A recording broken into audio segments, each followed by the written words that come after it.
Can understanding how empires rose and fell through geography actually help us navigate the geopolitical challenges we're facing right now? Look at this map of the world, and what you're seeing isn't just random borders and countries. It's the result of thousands of years of empires understanding one simple truth: geography is destiny. Let me start with the Roman Empire, because it's the perfect example of how geography creates empires. Rome wasn't built in a day, but it was built in exactly the right place. If you zoom in on the Italian peninsula, you'll see Rome sits on the Tiber River, which gave them access to trade and water. But more importantly, the peninsula itself is positioned right in the middle of the Mediterranean. That's not an accident. The Romans understood something fundamental. Control the sea, and you control the world. They built their empire by recognizing that the Mediterranean wasn't a barrier, it was a highway. Every major civilization around that sea, they either conquered or traded with. The geography made it possible. The Romans had natural ports, they had defensible positions on hills, and they had access to rivers that allowed them to move goods and soldiers inland. Their empire lasted over 400 years because they built their entire system around geographic advantage. They constructed roads that followed the terrain.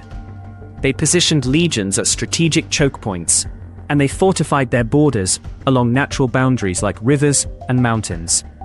When you look at how Rome expanded, it's not random.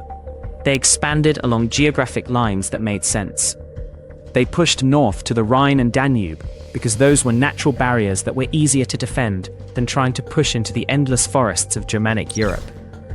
They went south into Africa because the Mediterranean made it accessible. They went east because the trade routes were already there, waiting to be controlled. The lesson here is clear.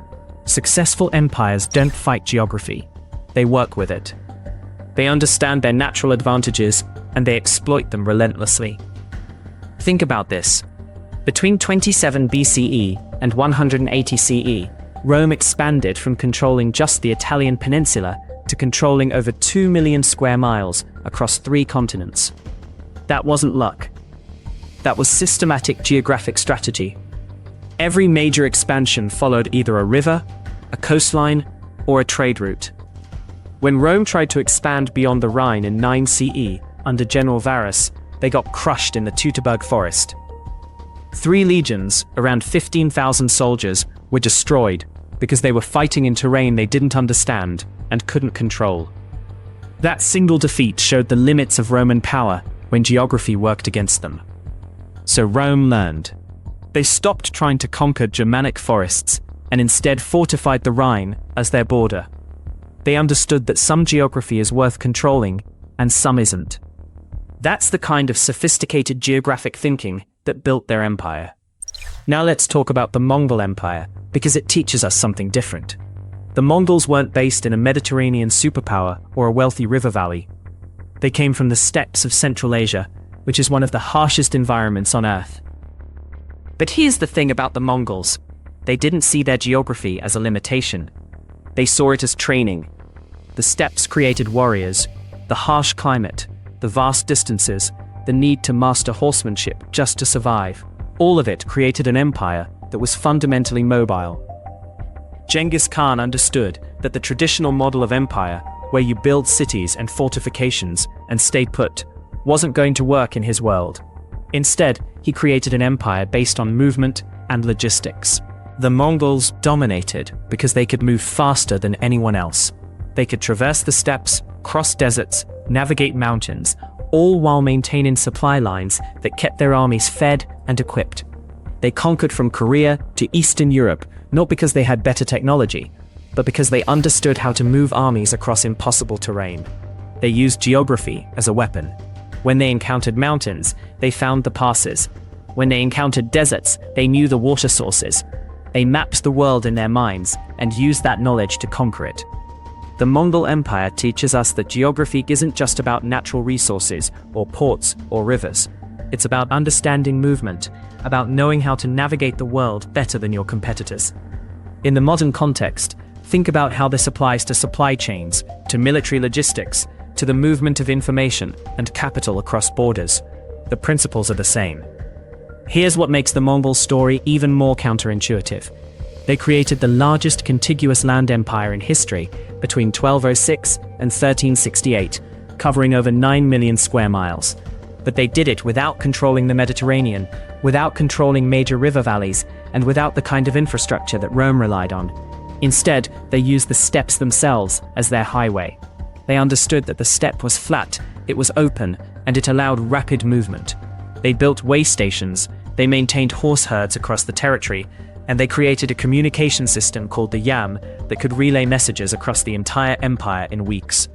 This was a completely different approach to empire building than Rome used. Rome built walls and roads. The Mongols built mobility and information networks. Both worked, but they worked in completely different geographic contexts. This shows us something important. There's no one way to build an empire. Geography determines the strategy, and different geographies require different approaches. Here's what I need you to understand before we go deeper. If you're watching this and you want to understand geopolitics, if you want to see where the world is heading, you need to subscribe right now, because we're going to break down how these ancient lessons apply to what's happening in 2024 and beyond. The patterns repeat. Geography doesn't change. The players change, the technology changes, but the fundamental rules of power remain the same. Hit that subscribe button, and let's keep going. Let's zoom out across the globe and look at the British Empire, because it represents a different kind of geographic mastery.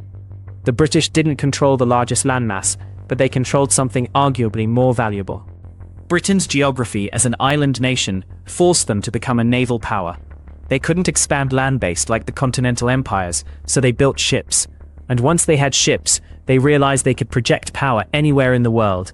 The British Empire at its peak covered a quarter of the world's land surface, but it was never a contiguous empire like Rome or the Mongols. It was an empire of nodes, of strategic ports and coastal territories connected by naval dominance. They controlled India because they could reach it by sea.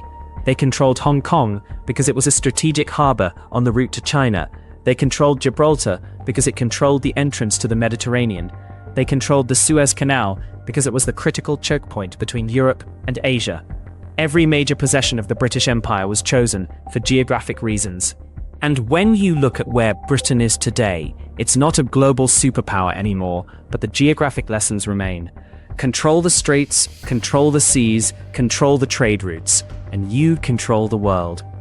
This is why countries today are still fighting over places like the Strait of Hormuz, through which a third of the world's oil passes. This is why China is building ports all over the Indian Ocean. This is why the United States maintains a navy that can project power to every ocean. The British understood this centuries ago, and the world hasn't changed. In 1815, after defeating Napoleon, Britain had the most powerful navy on Earth. They used that advantage to establish trading posts and colonies across the world. By 1900, the British Empire controlled about 25% of the world's land and roughly 400 million people. That's an incredible concentration of power. But here's the thing, it was all built on naval dominance. The moment other nations developed powerful navies, the moment air power became important, the moment nuclear weapons changed the nature of military power, Britain's geographic advantages started to erode. By 1947, India gained independence. By the 1950s, the British Empire was fragmenting. The geography that made Britain powerful for 150 years suddenly made it vulnerable because the nature of power had changed. This is a crucial lesson. Geographic advantages are only as good as the technology that supports them. When technology changes, geographic advantages can disappear overnight. Now here's where it gets really interesting.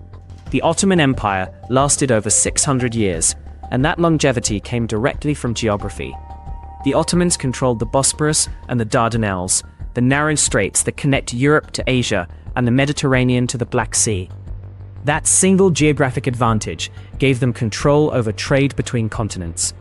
They also controlled Jerusalem and Mecca, which made them custodians of Islamic holy sites. That gave them religious authority on top of geographic power. The Ottoman Empire shows us that sometimes the most valuable geography isn't the biggest territories, it's the choke points.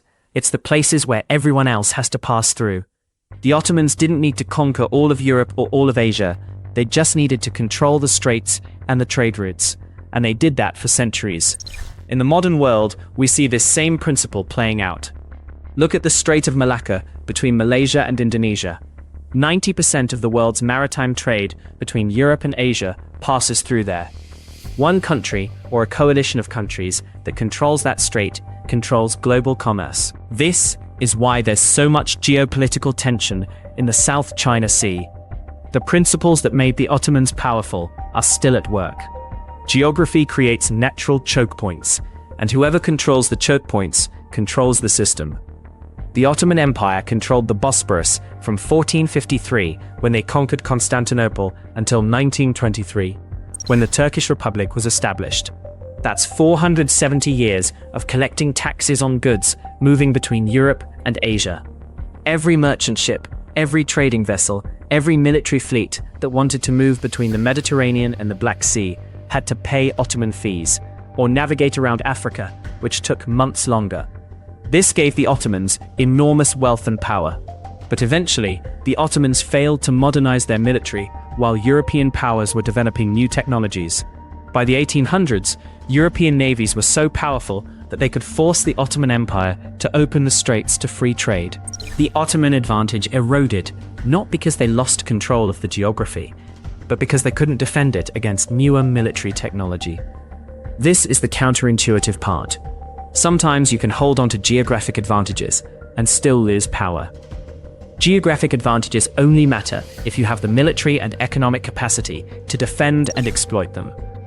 The Ottomans learned this the hard way, and it's a lesson that applies to modern powers as well. So what does all this mean for us today? Here's the thing about understanding historical empires. It gives you a framework for understanding current events. When you see tensions between the United States and China, you're not just seeing a trade war. You're seeing a geographic competition. China is trying to become the dominant power in Asia, and the United States is trying to maintain its position as a global naval power. When you see Russia's actions in Ukraine, you're not just seeing a regional conflict. You're seeing a fight for geographic control of Eastern Europe. Russia wants a buffer zone of friendly or controllable nations between itself and NATO. That's geography. When you see the Middle East in constant turmoil, you're seeing competition for control of the world's oil reserves and the straits that connect the world's markets. That's geography. The empires of history teach us that the fundamental drivers of power haven't changed. Geography still matters. Control of trade routes still matters. Access to resources still matters. The ability to project military power still matters. What's changed is the speed at which things happen and the complexity of the systems involved. But the underlying principles, those are the same. Let me break down what this means for you personally. Understanding these patterns doesn't just help you understand geopolitics, it helps you understand where opportunities and risks are going to emerge. If you understand that geography drives power, then you understand that certain regions are going to become more important. Central Asia, for example, sits between China, Russia, and the Middle East. It's becoming increasingly important because of energy resources and because of the Belt and Road Initiative. If you understand that choke points matter, then you understand that countries controlling critical infrastructure are going to have disproportionate power. If you understand that empires that ignore geography eventually fall, then you understand that any nation trying to expand beyond its geographic capabilities is taking on risk. These aren't abstract lessons. They have real implications for trade, for investment, for migration, for security. The empires that understood geography thrived. The ones that ignored it eventually collapsed. The lesson for us is to pay attention to geography, because it's telling us where the world is heading. The Roman Empire ignored the reality of defending borders that were too far from their center of power, and they fragmented. The Ottoman Empire failed to modernize its military while geographic advantages were eroding, and they lost their relevance. The British Empire tried to hold on to territories that were too distant to defend effectively in a new era of air power and nuclear weapons, and they had to let go. Every empire that fell did so because they misread the geographic situation they were in. They either expanded too far, or they failed to adapt when geography changed, or they ignored new geographic realities that were emerging. We can learn from those mistakes. We can understand that geography is the foundation of power, and that changes in geography, whether through technology, climate, or geopolitical shifts, create both opportunities and dangers. The empires that survived the longest were the ones that understood this deeply.